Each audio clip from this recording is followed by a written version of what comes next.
Today, I wanted to just give you a quick overview of how I start seeding my trays and the process I go through for germinating and potting up and growing on seedlings for warm weather crops such as tomatoes and peppers and even eggplants. So the first thing I do is I sow seeds in a large flat tray to germinate them, and then later I'll prick them out into individual cells. So they'll eventually go into individual trays like that after they've germinated. And I just use a basic right here. This is just an old sandwich tray. I'm not using it anymore. There's no holes on the bottom, but because it's clear, I can see how much water is accumulating on the bottom, so I won't overwater it. And I'll also be able to see the root development down the sides and on the bottom, so I'll know that when the roots touch that bottom, they have to be pricked out and transplanted into the individual cells. So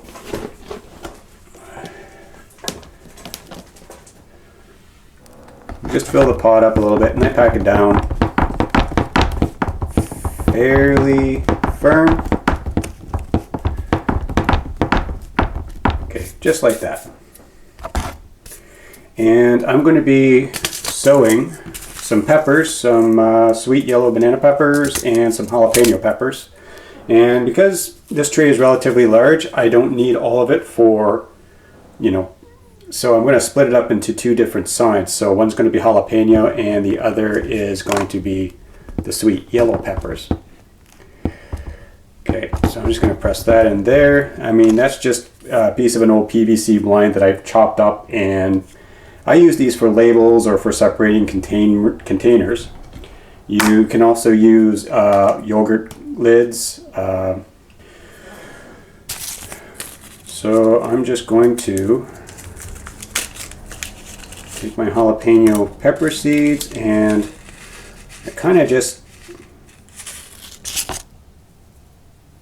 scatter them about and leave space between all the pepper seeds, because when I prick them out, I don't want them all clumped together. That just makes them difficult to prick out and put and pot up into the individual little potting trays. So I'm just going to scatter a bunch of them out and around here.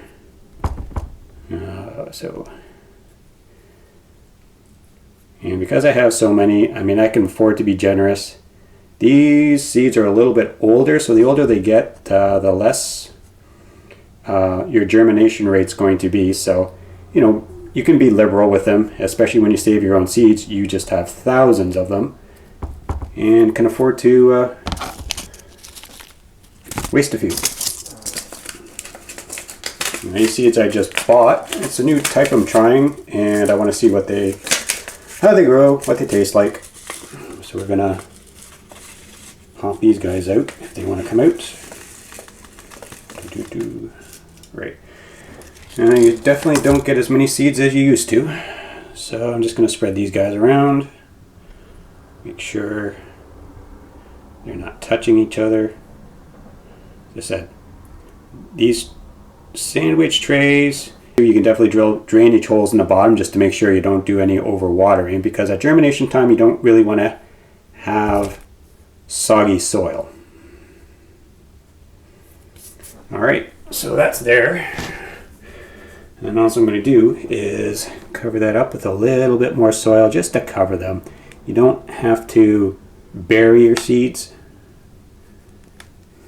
And just spread that around a bit.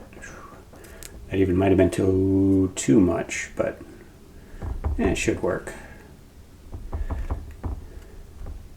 Yeah, that was quite a bit. Okay. And I'm going to pat that down, make sure it's firm around the seeds, because when I water it, I don't want all this stuff floating back up. Now, I take my trusty old water bottle with the holes in the cap here, and I just gently water them. And I'm going to put a little bit of water on here just to wet the top of the soil first before I do any major watering. There we go. I'm going to pat that down just a wee. I'm just going to keep those down there. Okay. And this just gives you a lot of gentle control on your watering. You can just dribble it in there. And this is what I also use to water my individual seedlings after they germinate. Move out of the way. So that is a tray of peppers seeded. So peppers take a little bit of time, so after 1 to 2 weeks, like these are actually just tomatoes, you'll see them starting to sprout. And I'm going to give these another little squirt of water. Now these tomatoes that I started, 4 or 5 days ago, they're almost ready to be, well, they are ready to be pricked out and put into individual pots, but unfortunately I just noticed a bunch more that are springing up here, so I'm going to let them wait another day, get them to pop out, and then I'm going to just transplant all of them into individual pots here, or into these module trays, and 1 per module. Sometimes if they're really close together, you might have 2 in 1 module because they're so close together. If you don't want to separate them, that's fine, just put 2 in there. And trim out the weakest one. Let them get established, make sure both of them take, and then trim out the weakest one, and good to go.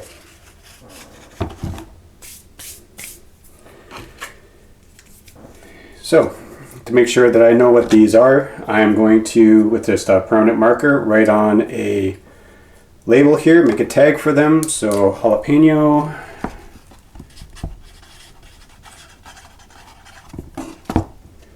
I'm going to stick that tag in there. Actually, you know what? I'm just going to break that off and make 2 tags. Jalapeno and yellow pepper.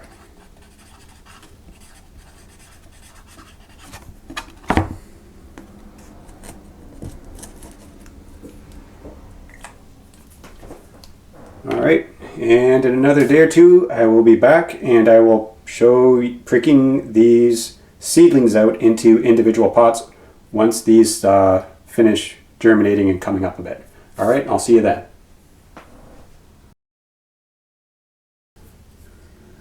Alright, so I'm just going to continue this video by showing how to prick these little seedlings out and potting them up into these individual cells here in this module tray. I'm just simply going to take this popsicle stick, and what I like to do is just loosely filling the module tray up with potting soil. I'm going to push the soil back and forth to make a square opening, and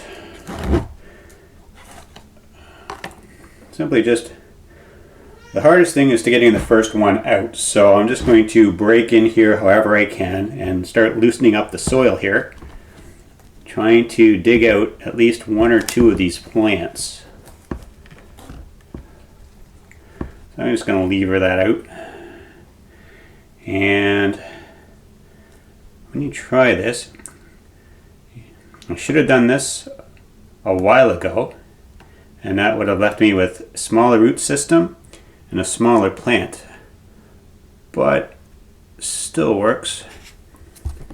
So get that little seedling in there, press that in, and that is 1 seedling pricked out. So I'm just going to continue with another one here, maybe 2 or 3 more. And so once you just break into that soil, it's usually easy to get this next couple out. And you just want to be careful that you're not going to break the root system off. Pop it in there, firm it in. Here's 2. And going with the 3rd one. And it is a lot easier when these are much smaller. I let these go just a little bit too long, so now these are much bigger than I like when I do my transplanting.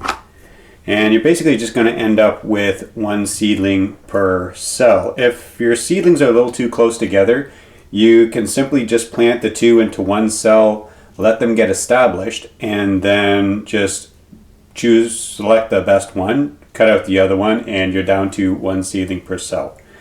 And that's the general method I use for starting most of my seeds and getting them set up into these seedling trays.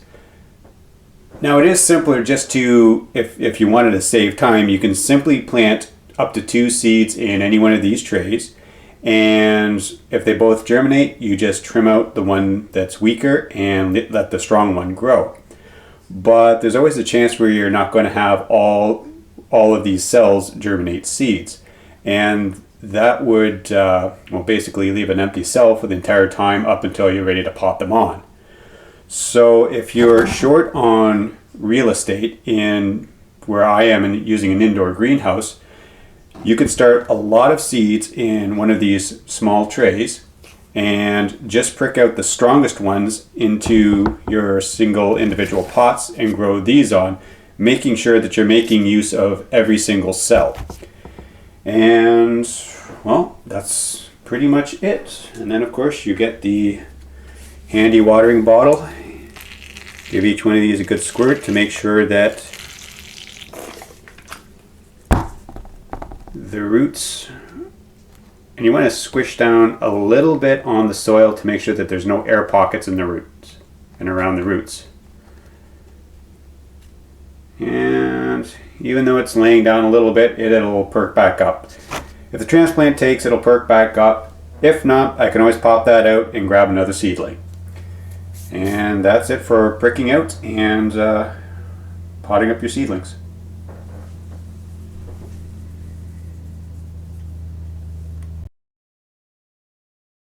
I just wanted to give you another quick view of the indoor window greenhouse in operation. So what you're seeing here is, even though the seedling transfer from the flats to the storage or the individual modules might have looked a little draconian, I've done that for pretty much all of my plants, and as you can see, they're all doing perfectly fine. They're all up, and they're even starting to form their first true leaves.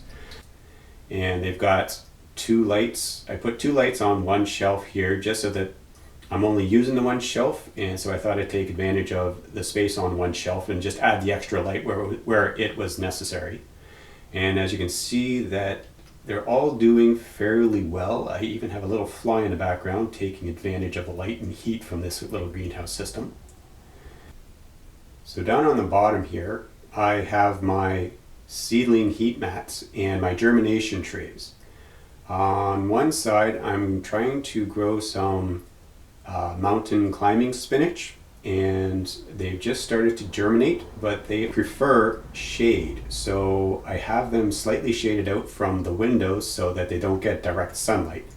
And on the other side, I'm germinating a few more jalapeno pepper seeds because the first batch I tried didn't work, so I'm going to continue trying to germinate some of those. I just wanted to give you a look at how things were progressing in the greenhouse. All right, see you guys later.